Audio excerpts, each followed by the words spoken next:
వ్యవసాయ అనుబంధంగా గ్రామీణ కుటీర పరిశ్రమగా పట్టు పరిశ్రమ విరాజిల్లుతోంది. రైతులతో పాటు కూలీలకు ఏడాదంతా పని కల్పించి మంచి ఆదాయాన్ని సమకూర్చుతుంది. నీటి వనరులు తక్కువగా ఉన్న కరువు ప్రాంతాల్లో సైతం చిన్న సన్నకారు రైతులకు ఈ పరిశ్రమ జీవనోపాధి కల్పిస్తుంది.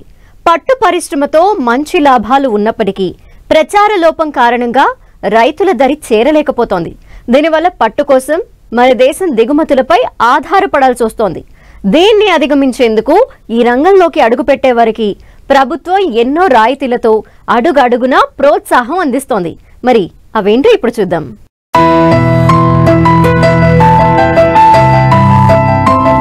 వస్త్ర ప్రపంచంలో పట్టుకు ఎనలేని విలువ ఉంది.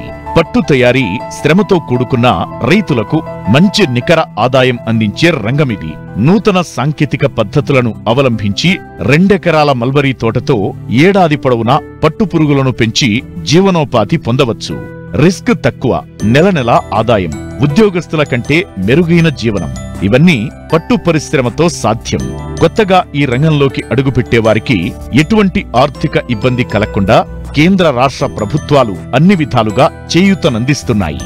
ముఖ్యంగా మల్బరీ మొక్కలు, రేరింగ్ గది నిర్మాణం, రేరింగ్ పరికరాలు, క్రిమి సంహారక మందులు, కొమ్మలను కత్తిరించేందుకు సికేచర్లను రాయితీతో ఇస్తున్నారు. పట్టుగూళ్లను మార్కెట్కు తరలిస్తే మార్కెట్ ధరతో సంబంధం లేకుండా ప్రతి కిలోకు అదనంగా ప్రోత్సాహం అందిస్తున్నామని ఆ శాఖ జాయింట్ డైరెక్టర్ లత చెబుతున్నారు. తెలంగాణ రాష్ట్రంలో మన సెరికల్చర్ కి చాలా మంచి స్కోప్ ఉందని సెంట్రల్ సిల్క్ బోర్డు వాళ్ళు వాళ్ళ రీసెర్చ్ ద్వారా వాళ్ళు తెలియజేయడం అనేది జరిగింది. ఇక్కడ ఉన్నటువంటి నేలలు కానీ ఇక్కడ ఉన్నటువంటి వాటర్ ఫెసిలిటీ అంతా కూడా పట్టు పరిశ్రమకి చాలా అనుకూలమైనది. ఆ రకంగానే ఇప్పుడు మన తెలంగాణ రాష్ట్రంలో ఒక 16,000 ఎకరాలలో మల్బరీ సాగు అనేది జరుగుతుంది. ఇంటర్నేషనల్ లెవెల్లో చూసినా కూడా భారతదేశము పట్టు పరిశ్రమలో 2వ స్థానంలో ఉంది. కానీ మనము ప్రొడ్యూస్ చేస్తున్నటువంటి సిల్క్ మన దేశ అవసరాలకి సరిపోవట్లేదు. కావాల్సిన సిల్క్ నంతా కూడా మనం చైనా నుండి ఇంపోర్ట్ అనేది చేసుకుంటున్నాము. దానివల్ల చాలా విదేశీ మారక ద్రవ్యం అనేది మనకి నష్టం జరుగుతుంది. దీనిని అరికట్టడానికి సెరికల్చర్ చాలా పెద్ద ఎత్తున చేయాలని కూడా సెంట్రల్ సిల్క్ బోర్డు వాళ్ళు సంకల్పించి సిల్క్ సమగ్ర 2 అనే పథకం ద్వారా సబ్సిడీలను రైతులకు అందజేయడం అనేది జరుగుతుంది. అయితే ఇది మనకి క్రాప్ డైవర్సిఫికేషన్ ప్రోగ్రామ్ లో వేరే ఇతర పంటలకు ప్రత్యామ్నాయంగా ఈ పట్టు పరిశ్రమ కనుక చేపట్టినటువంటి అయితే రైతులకి మంచి అంటే ఒక 2 ఎకరాలలో మల్బరీ తోట వేసుకున్నట్లయితే ఒక సంవత్సరానికి ఒక రైతు దాదాపు 4 నుండి 5 లక్షల వరకు కూడా ఆదాయం సంపాదించుకునే అవకాశం ఉంది. అంతేకాకుండా ఏదైనా ప్రకృతి విపత్తులు వచ్చి ఆ ఒక్క పంటకి మనకి నష్టం జరిగినా కూడా తక్కువ నష్టంతోనే వాళ్ళు దీన్ని కంట్రోల్ చేసుకునే అవకాశం ఉంటుంది. పట్టు పరిశ్రమ చేపట్టితే ఏమవుతుందంటే రైతుకు ప్రతి నెల కూడా ఆదాయం అనేది వస్తుంది. అంటే ప్రతి ఒక సంవత్సరానికి ఒక రైతు 2 ఎకరాలలో మల్బరీ చేపట్టినట్లయితే వారు 8 నుండి 10 పంటల వరకు కూడా తీసుకునే అవకాశం ఉంటుంది. ఒక్కొక్క పంట వ్యవధి మనకి 45 రోజులుగా ఉంటుంది. ఈ 45 రోజులు దాటిన తర్వాత అంటే 45 రోజులలో మొత్తం కంప్లీట్ లైఫ్ సైకిల్ సిల్క్ వామ్ కంప్లీట్ అవుతుంది. అట్లాగే రైతు తనకు వచ్చినటువంటి పట్టుగూళ్లను మార్కెటింగ్ చేసుకొని ఆదాయం పొందే అవకాశం ఉంటుంది. అంటే ప్రతి నెల అంటే ఒక రైతు గనక ఒక రకంగా ప్లాన్ చేసుకున్నట్లయితే ప్రతి నెల కూడా ఎవ్రీ 30 days కి మనకి క్రాప్ తీసుకొని మార్కెటింగ్ చేయడం ద్వారా వాళ్ళు 75 నుండి 80 వేల వరకు ఒక శాలరీ లాగా ఇన్కమ్ ని తీసుకునేటటువంటి అవకాశం ఈ పట్టు పరిశ్రమ ద్వారా చాలా ఉంది. దీనికి ప్రోత్సహించడానికి కూడా ప్రభుత్వము సెంట్రల్ తరఫున స్టేట్ తరఫున కూడా రాయితీలు ఇచ్చి ప్రోత్సహిస్తుంది. నూతనంగా ఎవరైనా రైతులు పట్టు పరిశ్రమ చేపట్టాలనుకుంటే వాళ్ళు అక్కడ వారు ఉన్నటువంటి జిల్లాలో ఉన్న డిస్ట్రిక్ట్ హార్టికల్చర్ అండ్ సెరికల్చర్ ఆఫీస్లో సంప్రదించాలి.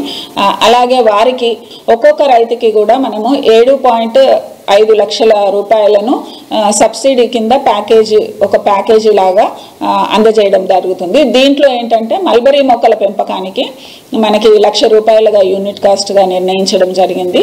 దాంట్లో రైతుకి మనము 50% సబ్సిడీ అలాగే 25% స్టేట్ షేర్ అనేది ఇవ్వడం జరుగుతుంది.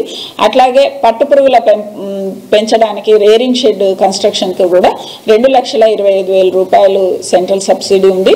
దానికి 25% స్టేట్ సబ్సిడీని కూడా యాడ్ చేసి ఇవ్వడం అనేది జరుగుతుంది. అట్లాగే రేరింగ్ ట్రేస్ నేత్రికాలను కూడా మనము ఫ్రీ ఆఫ్ కాస్ట్గా, అంటే ఒక రైతుకి ఒక 10 రేరింగ్ ట్రేస్ మరియు 300 నేత్రికాలు అంటారు, వీటిని ఫ్రీ ఆఫ్ కాస్ట్ రైతులకు ఇవ్వడం జరుగుతుంది. అట్లాగే పట్టు పురుగులను పెంచేటప్పుడు ఉపయోగించేటటువంటి రోగ నిరోధకాలు, మళ్ళీ రూమ్ డిస్ఇన్ఫెక్టెంట్స్, వీటన్నిటిని కూడా 5,000 రూపాయల వర్త్ ఉన్నటువంటి ఈ డిస్ఇన్ఫెక్టెంట్స్ అన్నిటినీ కూడా మేము 50% సబ్సిడీ, అంటే 2,500 రూపాయలకి రైతులకు ఇవ్వడం అనేది జరుగుతుంది. అలాగే ఇరిగేషన్ ఫెసిలిటీస్ తీసుకున్నట్టయితే రైతు డ్రిప్ కానీ స్ప్రింక్లర్ కానీ ఏవైనా, తర్వాత రెయిన్ గన్స్ ఏవి తీసుకున్నా కూడా వాళ్ళకి 50% సబ్సిడీ కింద 40,000 రూపాయలు ఇవ్వడం జరుగుతుంది. అట్లాగే ఇప్పుడు మన రాష్ట్ర ప్రభుత్వం ఇప్పుడు పట్టుగూళ్ళ ప్రొడ్యూస్ చేసినటువంటి రైతులకు ప్రోత్సాహకంగా ఒక కేజీ పట్టుగూళ్ళకు 75 రూపాయలను వారు ఇన్సెంటివ్గా అనేది ఇప్పుడు ఇవ్వడం జరుగుతుంది. ఇది మన 2 కకూన్ మార్కెట్లలో అమ్మిన రైతులకు కానీ లేదా ఇతర రాష్ట్రాలలో ఎవరైనా రైతులు అమ్ముకొని వచ్చినా కూడా వారి యొక్క రిసీట్ని సబ్మిట్ చేసినట్లయితే వారికి కూడా ఈ ప్రోత్సాహం అనేది ఇవ్వడం అనేది జరుగుతుంది. సాధారణంగా పట్టు పురుగుల పెంపక కాలం 25 రోజులు. దీనిలో గుడ్డు నుంచి పిల్ల బయటకొచ్చాక 18 రోజులు లార్వా దశలో ఉంటుంది. ఆ తరువాత గూడు కట్టే దశలో మరో 5 నుంచి 6 రోజులు ఉంటుంది. లార్వా దశలో 4 జ్వరాలు ఉంటాయి. వీటిని మోల్డింగ్ దశ అంటారు. అయితే గుడ్డు నుంచి పిల్ల బయటకొచ్చే దశలో మొదటి 7 రోజుల్లో ఉండే 2 జ్వరాలు అతి కీలకమైనవి. దీన్ని చాకీ దశ అంటారు. ఈ దశలో పురుగుల మరణాల శాతం అధికంగా ఉంటుంది. ఇప్పుడు చాకీ దశను పట్టుశాఖ నియంత్రణలో పూర్తి చేసి రైతులకు అందిస్తున్నారు. దీనివల్ల రైతులకు రిస్క్ తగ్గడంతో పాటు 7 రోజుల పంటకాలం కూడా తగ్గుతోంది. అంతేకాదు, పట్టు పరిశ్రమ అభివృద్ధి కోసం రీలింగ్ సెంటర్లను అభివృద్ధి చేస్తున్నారు. వీటితో పాటు భవిష్యత్తులో పట్టు పరిశ్రమ ఉప ఉత్పత్తులను మార్కెట్లోకి తీసుకొచ్చేందుకు ప్రణాళికలను రూపొందిస్తున్నారు. పూర్వపు రోజుల్లో ప్రతి రైతు గుడ్లు తెచ్చుకొని ఆ పట్టు పురుగులను గుడ్లను అవి 10 రోజులు వాళ్ళ దగ్గర పెట్టుకొని అప్పుడు పిల్లలు వచ్చిన తర్వాత మొదటి దశ నుండి 5వ దశ వరకు రైతులే చేసుకునేవాళ్ళు. కానీ ఇప్పుడు సిల్క్ సమగ్ర 1, 2 దాంట్లో ఏంటంటే కొత్త కాన్సెప్ట్ చాకీ రేరింగ్ సెంటర్స్ని కూడా మనము ఔత్సాహికలకు, అంటే రైతులు తీసుకోవచ్చు, లేదంటే వేరే ఏదైనా ఎంటర్ప్రైనర్షిప్ కిందగా వీళ్ళకు ఇవ్వడం జరుగుతుంది. ఈ చాకీ రేరింగ్ సెంటర్లో ద్వారా ఏంటంటే మనము 2 దశలలో పట్టు పురుగులను 2 దశల వరకు వాళ్ళు పెంచి 2వ జ్వరం తర్వాత అందించడం జరుగుతుంది. దీనికి ఏంటంటే రైతు కొంత వారు పెంచి ఇచ్చినందుకు వాళ్ళు ఒక రేట్ అనేది నిర్ణయించడం జరుగుతుంది. ఆ రేటు ప్రకారంగా రైతులు కొనుక్కొచ్చుకోవాలి. ఇప్పుడు ప్రస్తుతం అయితే అది 100 గుడ్లకి 3,000 వరకు ఉంది అనమాట. అదే గుడ్లు కొనుక్కొచ్చుకుంటే రైతు ఒక 100 గుడ్లకి మనకి 1,200 కాస్ట్ ఉంటుంది. కానీ రైతుకి ఇక్కడ 10 రోజుల సమయం ఆదా అవుతుంది. సో ఇవన్నీ కూడా రైతుకి తప్పుతాయి. అవి చాకీ రేరింగ్ సెంటర్ నుండి తెచ్చుకోవడం వల్ల వాళ్ళు కేవలం ఒక 12 నుండి 15 రోజులు, అంటే 3, 4, 5వ దశలు పెంచినట్లయితే అవి గూళ్ళు అల్లుకుంటాయి. తర్వాత మార్కెటింగ్ చేసుకునేటువంటి సౌలభ్యం రైతుకి ఉంటుంది. ఇలా తెచ్చుకుని పెంచుకోవడం వల్ల కూడా వాళ్ళకి అధిక దిగుబడులు, మంచి నాణ్యమైనటువంటి పట్టుగూళ్ళు వచ్చే అవకాశం ఉంటుంది. మన దగ్గర ప్రొడ్యూస్ అయినటువంటి కకూన్స్ ని ఇక్కడ ఉన్నటువంటి రీలర్స్ చేతనే కొనిపించి ఆ రీలర్స్ పోచంపల్లి మరియు గద్వాలు ఇక్కడ చాలా మందికి కూడా ఉపాధి అనేది దొరుకుతుంది.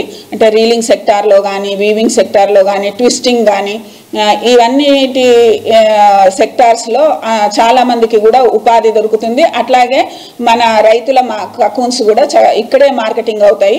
సెంట్రల్ వాళ్ళని సంప్రదించి అక్కడ నుండి సెంట్రల్ షేర్ కూడా తెచ్చుకోవడం జరిగింది. దానికి అనుగుణంగా ఇక్కడ స్టేట్ షేర్ కూడా మేము ఈ సంవత్సరము శాంక్షన్ చేసుకోవడం జరిగింది. ఈ రకంగా నెక్స్ట్ ఇయర్ వరకు మనకి చాలా రీలింగ్ సెక్టార్ డెవలప్ ఇక్కడ అవుతుంది.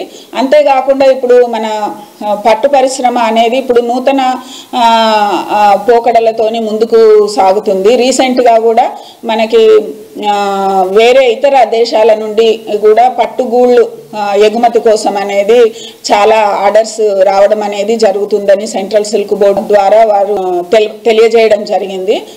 అయితే అంతేకాకుండా దీంట్లో ఈ మల్బరీ మొక్కలో ఉన్నటువంటి వివిధ ఔషధ గుణాలు అనేటివి కూడా వాటిని బేస్ చేసుకొని వివిధ రకాలైనటువంటి పరిశ్రమలు ఎస్టాబ్లిష్ చేయడానికి కూడా చాలా ప్రణాళికలు అనేటివి తయారు చేస్తున్నారు. వచ్చే అంటే సిల్క్ సమగ్ర వచ్చే సంవత్సరం నుండి కూడా ఈ పథకాలన్నింటినీ కూడా సెంట్రల్ సిల్క్ బోర్డు వాళ్ళు తేవడం జరుగుతుంది. అయితే నెక్స్ట్ రాబోయే కాలంలో సెరికల్చర్ అనేది ఒక నూతన మల్బరీ తోటలను పెంచి పట్టుపురుగులను పెంచి కకూన్ ప్రొడక్షన్ సిల్క్ వరకే కాకుండా వివిధ రకాలైనటువంటి ఉత్పత్తులను తయారు చేసి వాటిని ఎక్స్పోర్ట్ చేయడానికి కూడా ఇప్పుడంతా కూడా సైంటిఫిక్ రీసెర్చ్ అనేది జరుగుతుంది. దీని మీద రాబోయే రోజుల్లో వీటి మీద కూడా కాన్సన్ట్రేట్ చేయడం అనేది జరిగి ఈ పట్టు పరిశ్రమ అనేది చాలా ముందుకు వెళ్తుంది. గ్రామీణ ప్రాంతాల్లోని నిరుద్యోగులకు జీవనోపాధి కల్పించే కుటీర పరిశ్రమ పట్టు పరిశ్రమ. ఇతర ఉద్యాన పంటలతో పోలిస్తే పట్టు పరిశ్రమతో తక్కువ వ్యవధిలో ఆదాయం సమకూరుతుంది. పెట్టుబడి కోసం వెదుక్కోవాల్సిన పనిలేదు. గ్రామీణులు పట్టణాలకు వలసపోకుండా ఉపాధి అవకాశాలను మెరుగుపరిచేందుకు పట్టు పరిశ్రమ చక్కటి అవకాశం. చిన్న రైతు నుంచి పెద్ద రైతు వరకు స్వయం సమృద్ధితో ఆర్థికోన్నతి సాధించేందుకు లభించిన వరం ఈ రంగం. మారుతున్న కాలానికి అనుగుణంగా గ్రామీణ ప్రాంత రైతులు కూడా కూరగాయల సాగుపై మక్కువ పెంచుకుంటున్నారు. తక్కువ పెట్టుబడితో ఎక్కువ లాభాలు పొందేలా పంటలు పండిస్తున్నారు. ఇందుకు నిదర్శనమే ప్రకాశం జిల్లా హనుమంతునిపాడు మండలం వాలచెర్ల గ్రామం. దాదాపు 100 ఎకరాల్లో రైతులు మూకుముడిగా గోరుచిక్కుడు పండిస్తూ మంచి లాభాలని ఆర్జిస్తున్నారు.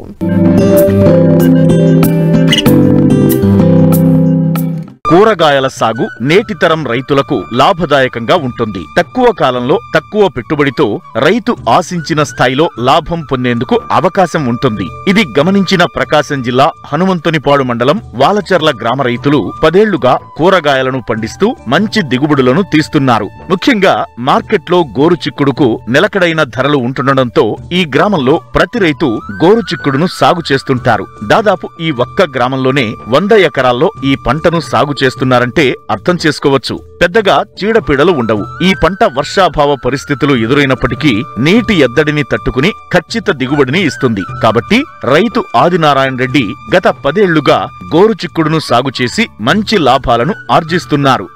గత 10 years నుంచి ఈ గోరుచిక్కుడు అంటే మటికలు అంటాం మా ఏరియాలో, ఈ పంట కొత్తగా సాగు చేస్తున్నాము. కూరగాయల వల్ల పెద్దగా లాస్ అనేది ఉండదు నాకు తెలిసినంత వరకు. మామూలుగా మినుము అలసం చేసి పంటలు వర్షాధారం లేక నష్టపోయే కన్నా సమ్మర్ సీజన్లో మార్చి నుంచి సెప్టెంబర్ వరకు ఈ గోరుచిక్కుడు సాగు చేస్తాము. ఈ ఎకరాకు వచ్చేసరికి 8 kg చొప్పున విత్తనాలు ఎదబెడతాము. సాలక మధ్య వచ్చేసరికి 24 అంగుళాలు పెడతాము.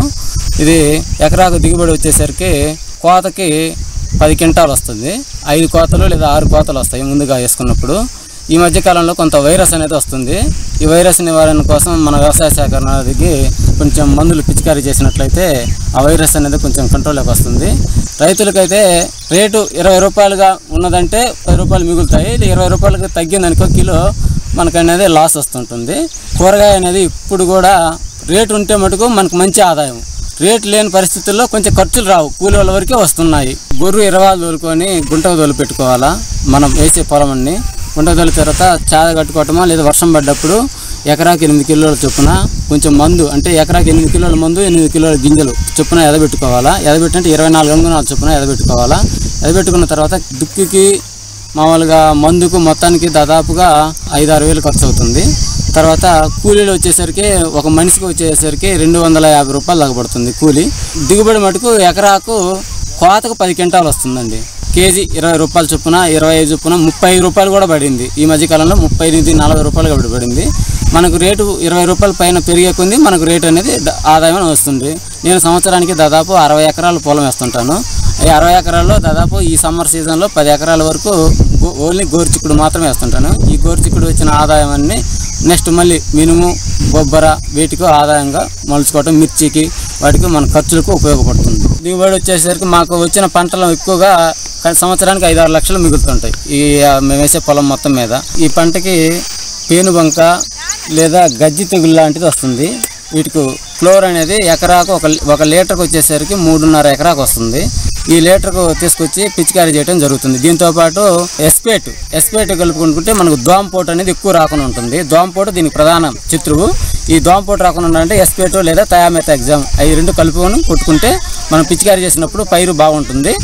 మనకి ఎటువంటి తెగులు కూడా రాదు, ఆశించదు కూడా. వీటికి మందు అనేది కొట్టం, దాదాపు ఇది తినేది కూరగాయలు కాబట్టి ఇదేంటి ఫస్ట్ టైం ఒక్కసారి పిచికారీ చేస్తారు. ఇంతకుముందు అసలు అది కూడా కొట్టేవాళ్ళం కాదు. గత 10 years బిఫోర్ మందు కూడా కొట్టేవాళ్ళం కాదు. ఈ మధ్య కాలంలో కొంచెం మందు జబ్బులు వస్తున్నాయి కాబట్టి అదేనా కొట్టాలని కొడుతున్నాం. ఒక్కసారి మాత్రమే కొడుతున్నాం. 1 కిలో గోరుచిక్కుడు విత్తనాలు వచ్చేసరికి 300 రూపాయలు పడుతుంది. మనం వేసిన వారానికి అంటే 7 రోజులకు మొక్క వస్తుంది. మొక్క వచ్చిన తర్వాత 21 రోజులకు మనం పూత దశలో నీళ్లు పెడతాం. నీళ్లు పెట్టిన తర్వాత 60 రోజుల తర్వాత మనకు క్రాప్ అనేది కటింగ్ వస్తుంది. 60 రోజుల తర్వాత 5 కటింగ్లు వస్తాయి. ఒక కటింగ్ వచ్చేసరికి 8 రోజులు లేదా 10 రోజులకు ఒక కటింగ్ చొప్పున వస్తాం. 5 లేదా 6 కటింగ్లు అనేది వస్తుంది. ప్రతి కటింగ్కి వచ్చేసరికి 15 లేదా 18 బస్తాలు దొరుకుతాయి. 1 ఎకరాకు వచ్చేసరికి 18 బస్తాలు చొప్పున దిగుతుంది. బస్తా వచ్చేసరికి 70 కేజీలు 75 కేజీలు చొప్పున కాటా వస్తుంది. గోరుచిక్కుడు పంట కాలం 4 నెలలు. నాటిన 60 రోజుల నుంచి పంట దిగుబడి ప్రారంభమవుతుంది. 8 నుంచి 10 రోజులకు ఒక కోత కోస్తుంటారు. ఇలా పంట పూర్తయ్యేసరికి 5 నుంచి 6 కోతలు వస్తాయి. కోసిన ప్రతిసారి తక్కువలో తక్కువ 10 క్వింటాళ్ల దిగుబడి వస్తుంది. అంటే ఎకరాకు 50 నుంచి 60 క్వింటాళ్ల దిగుబడి అన్నమాట. మార్కెట్లో సగటు కిలో ధర 20 రూపాయలు వేసుకున్న 1,20,000 ఆదాయం వస్తుంది.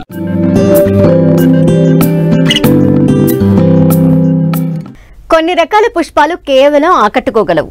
మరికొన్ని రకాల పూలు సువాసనలతో మనసు దోచుకోగలవు. కానీ మనిషి మనసుకు ప్రశాంతతని చేకూర్చడంతో పాటు తాజాదనాన్ని కలగజేసే అద్భుతమైన సుగంధ పువ్వు మల్లె. అందుకే దీన్ని పుష్పాల రాణిగా పరిగణిస్తారు. మండు వేసవిలో విరగపూసే మల్లె రైతుకు లాభాలని అందించే పంటగా పేరుగాంచింది. పశ్చిమ గోదావరి జిల్లాకు చెందిన ఓ రైతు గుండు మల్లెల్ని సాగు చేసి లాభాలని పొందేందుకు సిద్ధమవుతున్నారు.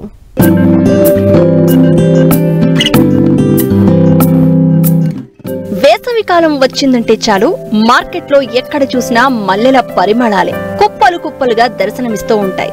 సాయంత్రం పూట మొగ్గలను తెంపి కొన్ని మొగ్గలను మాలకట్టి తడిగుడ్డలో చుట్టి పెడితే మరునాడు ఉదయానికి మల్లెలు విచ్చుకుని సువాసనలు వెదజల్లుతాయి.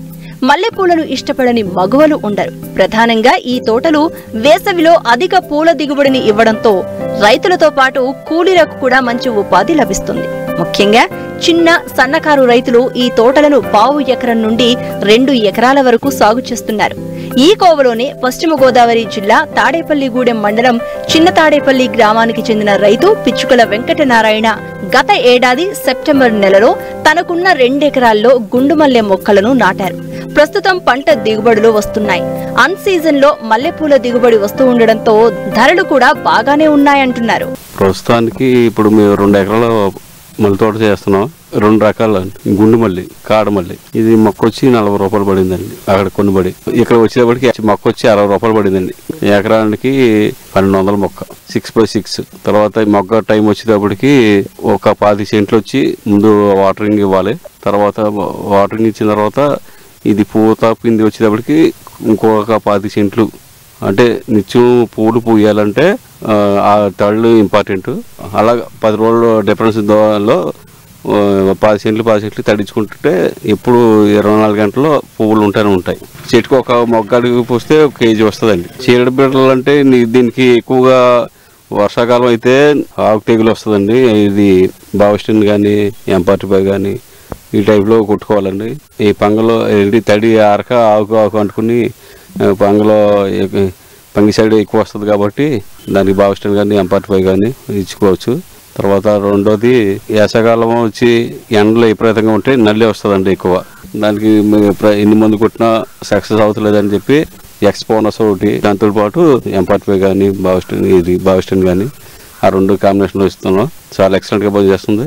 ఎరువులు వచ్చి ఎక్కువగా ఈ భూమిని సంరక్షించుకోవాలనేది మేము ఎక్కువగా పెంట ఎక్కువ పోస్తున్నాం. కోళ్ళ పెంట ఒకటి, తర్వాత ఘనజీవామృతం ఒకటి ఇస్తున్నాం మేము. కాకపోతే పొటాష్ ఎక్కువ కావాలి కాబట్టి పొటాష్ అయితే మామూలుగా కెమికల్ పొటాష్ వాడుతున్నాం. ఎకరానికి అయితే పెట్టుబడి ₹1,00,000 దాటుద్దండి. ఆదాయం బాగా వస్తుందండి. ₹1,00,000 పోను ₹1,00,000 ఉంటాయండి. ప్రజెంట్ మార్కెట్ అంటే నాకు ఇప్పుడు వరకు ఒక ₹250, ₹300, ₹150, ₹120 కూడా వెళ్ళింది మార్కెట్కి. మంచి సీజన్లో వస్తే ₹500 కూడా అమ్మిన రోజులు ఉన్నాయి. ఇప్పుడు అయితే మార్కెట్లో ₹800 ఉంది. ఇప్పుడు ప్రజెంట్ అయితే తాడేపూడంలో ఇస్తున్నాం హోల్సేల్ మార్కెట్కి. తాడేపూడం హోల్సేల్ మార్కెట్ ఉంది. మేమేం చేసామంటే ఈ పువ్వులు సేల్స్ అవ్వకపోతే కోయడానికి ఇబ్బంది అవుతుంది. 10-5 పువ్వులు అందించేయాలండి. ఇది పొద్దుట 6 మొదలు పెడితే 10:30-11 లోపల మగ్గ హోల్సేల్ మార్కెట్లోకి వెళ్ళిపోవాలి. అక్కడి నుంచి వెళ్ళకపోతే అక్కడి నుంచి ఒక రేటు డౌన్ అయిపోతూ ఉంటుంది. దాని గురించి ఏం చేస్తాం, కూలీలు ఎక్కువ పెట్టుకోవాల్సి వస్తుంది. దానికి ప్రత్యామ్నాయంగా ఏం చేయాలనుకుంటున్నాం అంటే కాయలు సెంట్ బాటిల్స్కి చెన్నై కానీ పూణే కానీ మార్కెటింగ్ చేసుకోవాలనుకుంటున్నాం. మరి లేదంటేనేమో డ్రైయర్ ఈ పువ్వులు ఉన్నాయి కదండి, ఈ పువ్వులు ఎండబెట్టేసుకుంటే డ్రైయర్లో ఆ పువ్వులు కూడా మార్కెటింగ్ చేసుకోవచ్చు.